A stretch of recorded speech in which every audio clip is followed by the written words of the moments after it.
My phone buzzed once, then went quiet. A single text from my mother appeared on the screen. "Elena, you don't need to come back. Some places aren't meant for you. No call, no explanation. Just that line, cold and final." Outside, snow fell over the city like ash.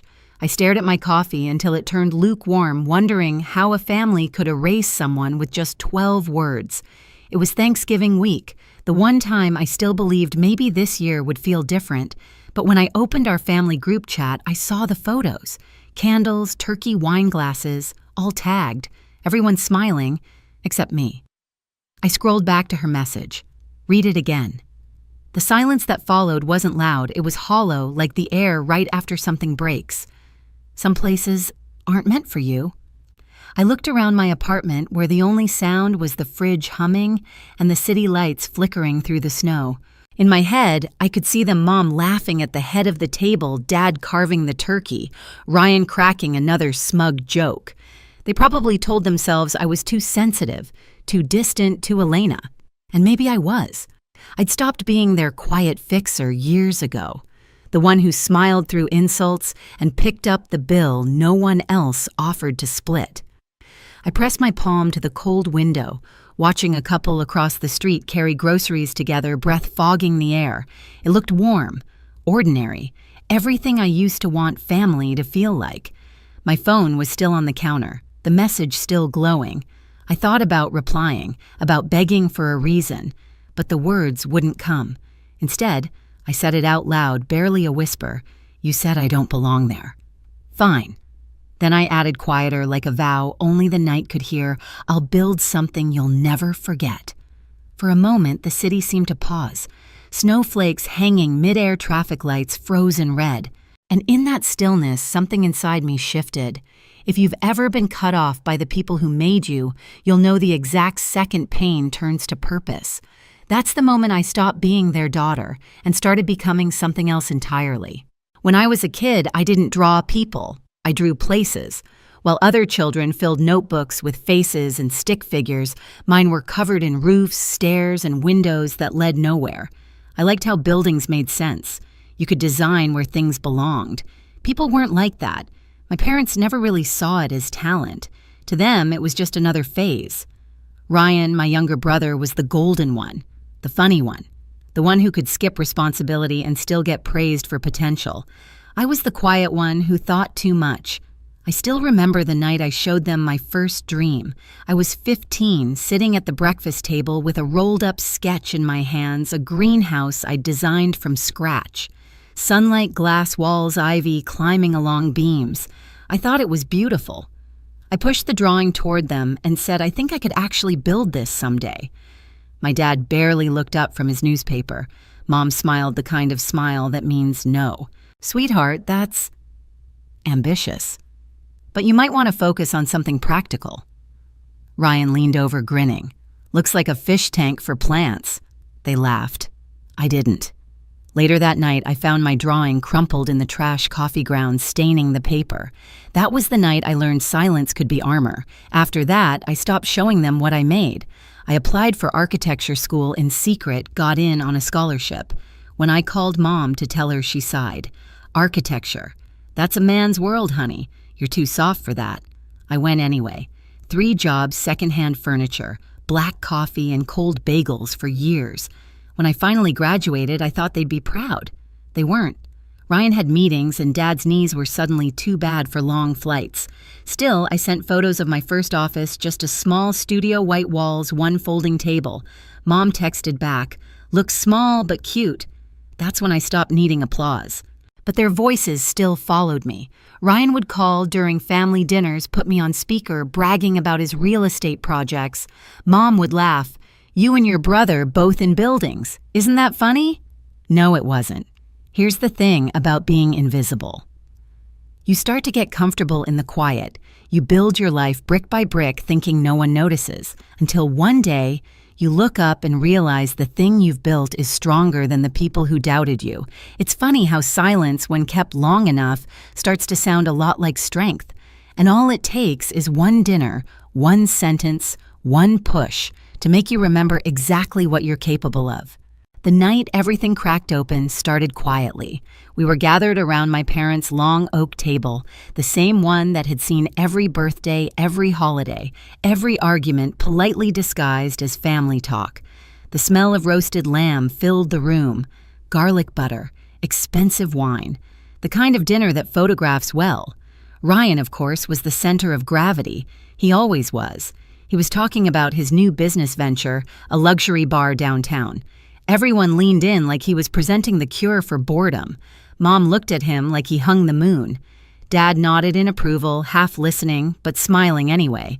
I stayed quiet, cutting my food into small, perfect squares, an old habit from years of pretending calm. Then Ryan looked over. "You're the expert on buildings, right, sis? What do you think of my spot, Midtown, right across from the new plaza?" I looked up, meeting his smirk. "It's risky," I said. "High rent. Not much foot traffic after 9.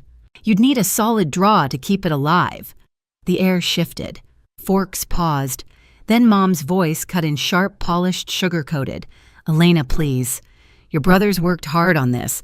You always have something critical to say." My throat tightened. I wasn't being critical. I was giving. Ryan chuckled, interrupting. "She doesn't get it, Mom. Not everyone lives in spreadsheets and blueprints." Laughter followed. Familiar, cruel. Someone even clapped him on the shoulder. I swallowed hard. "I'm just saying," Mom lifted a hand, graceful but final. "Sweetheart, if you can't be supportive, maybe just enjoy your meal." That tone, that quiet blade she'd mastered over the years. The conversation moved on without me like it always did. Ryan kept talking about his investors, which I knew didn't exist. Dad kept nodding. My aunt refilled glasses. And me, I just sat there small again, 15, watching another dream go in the trash. When I finally pushed back my chair, the legs scraped against the tile loud and raw. Everyone looked up. "You know what I said? Maybe you're right. Maybe I really don't belong here." Ryan smirked. "Guess that's finally sinking in." Mom's voice came calm, precise. "Elena, if you can't act like family, maybe you shouldn't come next time." There it was, the line that turned exile into instruction. I didn't argue, didn't cry. I just grabbed my coat and walked out, my heels echoing down that too familiar hallway. Through the reflection in the glass door, I saw them still laughing, still eating as if I'd never existed. When I reached my car, my phone buzzed. A message from Mom, "Don't come back until you learn to respect your brother." I stared at the screen until the glow blurred into the frost on the windshield. That was it. The moment the warmth finally burned out and something colder, cleaner, stronger took its place. The days after that dinner passed in a kind of quiet blur. I didn't call anyone. Not Mom, not Ryan, not even Lydia, my business partner, my one steady constant through every storm. I went to work, smiled when needed, nodded through meetings, but everything inside me felt muted, like I was moving through fog. Then one morning, something shifted. An email pinged into my inbox with the subject line, "Property listing, Midtown corner lot." I almost deleted it, until I saw the address. The same block Ryan had bragged about at dinner, the same dream spot he couldn't stop boasting about, and now it was for sale. I sat frozen, staring at the screen. The cursor blinked at the edge of possibility. Lydia poked her head into my office, coffee in hand. "You look like you've seen a ghost." I turned the monitor toward her. "Remember the spot Ryan wanted for his bar?" She squinted. "Yeah. The one he said was too exclusive for small projects." I nodded. "It's open. And I can afford it." For a long moment, she said nothing, just stared, lips curving into a slow grin. "You're thinking about buying it, aren't you?" I didn't answer. I didn't need to. That night, I drove down to the lot. The city was half asleep, rain in the air, neon lights flickering from the diner across the street. I parked, stepped out, and walked the cracked perimeter boots crunching over gravel. The old brick walls still stood weathered but strong. Rusted beams reached toward the sky like bones. I could already see it, the glass, the light, the open atrium filled with air and green. A space that didn't need anyone's approval to exist. By the end of the week, I'd signed the offer. By the end of the month, it was mine. Construction began slow then, all at once.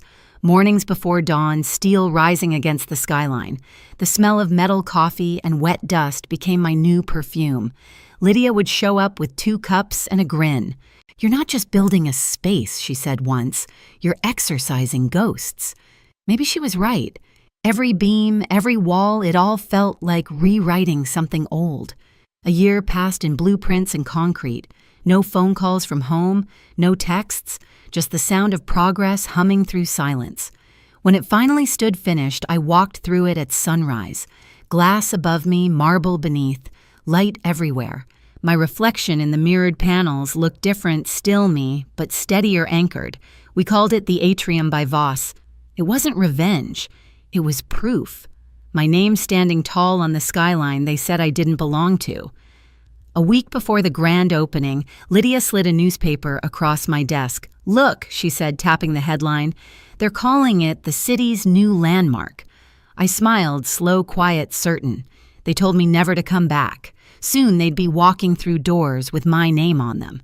Opening night felt like stepping into another life. The atrium shimmered under amber light, every panel of glass reflecting the city's heartbeat. Soft jazz floated through the air, blending with the hum of voices and champagne laughter. It didn't smell like revenge. It smelled like arrival. Guests poured in, dressed to impress clients, architects, investors, even a few critics who once ignored my calls. I smiled, shook hands, felt the warmth of cameras flashing. Lydia glided through the crowd in a green silk dress, clipboard in one hand, champagne in the other. She leaned close, whispering over the music. "You did it," I smiled back, about to answer. And then I heard it, a voice that didn't belong here. Too loud, too familiar. "Ryan." I froze, glass in hand. I turned toward the entrance, and there they were. My brother Tuck's jacket unbuttoned, confidence oozing like spilled liquor. Behind him, my mother clutching her purse like she owned the room. And my father a step behind, quiet as ever, eyes darting everywhere but mine. For half a second, I thought maybe I was hallucinating. But then Ryan's laugh rolled across the marble floor, and the sound made my chest tighten. "Guess word gets around," Lydia murmured beside me. They weren't on the guest list. I knew every name that walked through these doors. At the front desk, the hostess smiled politely. "I'm sorry, sir. There's no reservation under Voss." Ryan frowned. "Check again. It's our name on the building, isn't it?" Mom stepped forward, her tone dripping superiority. "We were told this was a private family event. I'm Mrs. Voss." The hostess hesitated, then looked toward me. I set my glass down, walked across the floor. The chatter around us dimmed with each click of my heels. "Good evening," I said softly. Mom turned. For a heartbeat, confusion crossed her face like she didn't recognize me in my own space. Then came the disapproval, the judgment, the same old script. "Elena." Ryan smirked. "So this is your little project, cute. Thought you'd be designing coffee shops or something." I met his eyes. Calm, it used to be small. Then I stopped listening to people who thought small. His fake smile faltered.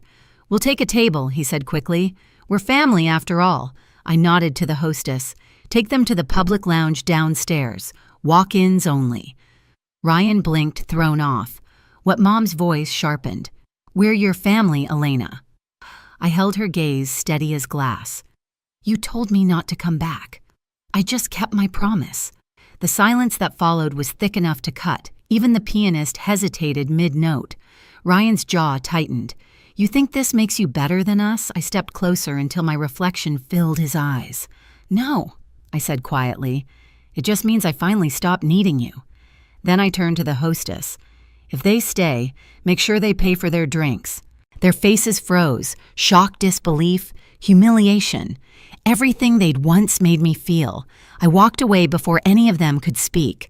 The click of my heels trailed into the music. Lydia met me halfway across the room. "They came uninvited," she whispered. "Exactly," I said, just like always. By the time the music faded, the crowd had thinned.